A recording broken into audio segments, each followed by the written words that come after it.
Europe 1, 8h-5, Thomas Soto. C'est l'heure de retrouver Danny Cohn-Bendit quand la bataille entre candidats à la présidentielle se transforme en guerre des égos. Bonjour Danny Cohn-Bendit.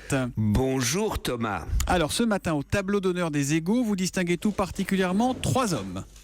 Oui, alors à ma droite, Dupont-Aignan, plutôt droite nationale, qui grappillant des pourcentages un peu ici et là, pourrait faire perdre Fillon. À ma gauche, Mélenchon, déçu du socialisme où il a été quand même un habitant assidu à l'Assemblée et au Sénat, eh bien, Mélenchon pourrait faire perdre la gauche et l'éliminer du deuxième gauche. Et puis, au centre, eh bien, on verra, mystère et boule de gomme, on l'entendra cet après-midi, eh bien, François Bayrou qui, en étant candidat, eh bien, tout simplement pourrait éliminer son rêve d'être enfin d'arriver à l'Élysée, le centre, parce qu'il pourrait faire perdre Emmanuel Macron. Pourquoi vous en prenez particulièrement à ces 3-là? Vous êtes peut-être un peu déprimé ce matin, mais les égos des politiques, c'est pas nouveau. Vous croyez que Fillon n'a pas d'égo, que Macron n'a pas d'égo, que Le Pen n'a pas d'égo, que Cohn-Bendit n'a pas d'égo, Dany? Que les animateurs de matinale n'ont pas d'égo? Non, je dis tout le monde a des égos. Mais le problème, c'est quand un égo devient démesuré et aveugle.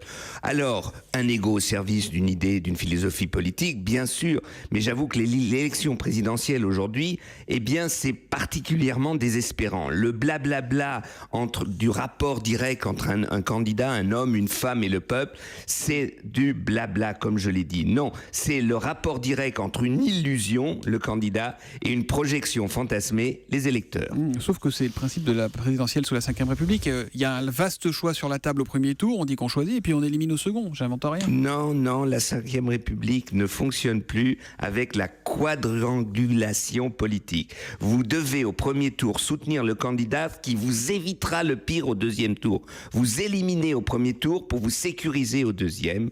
Voilà, donc vous avez... c'est ça qui a changé et c'est plus la même chose. Dany, j'ai une petite question sincère à vous poser. Quand vous voyez le paysage de cette présidentielle, est-ce qu'il y a une seconde où vous avez regretté de ne pas y aller vous-même ? Non, pas du tout. Puis vous avez vraiment 4 vraies alternatives aussi à cette élection. Vous avez l'extrême droite, la France Hubert Allès. Vous avez la droite du sang et des larmes pour un martyr rédempteur. Vous avez un libéralisme social-écologique juvénile et illuminé. Vous avez une gauche socialo-écolo qui prend ses désirs pour une réalité.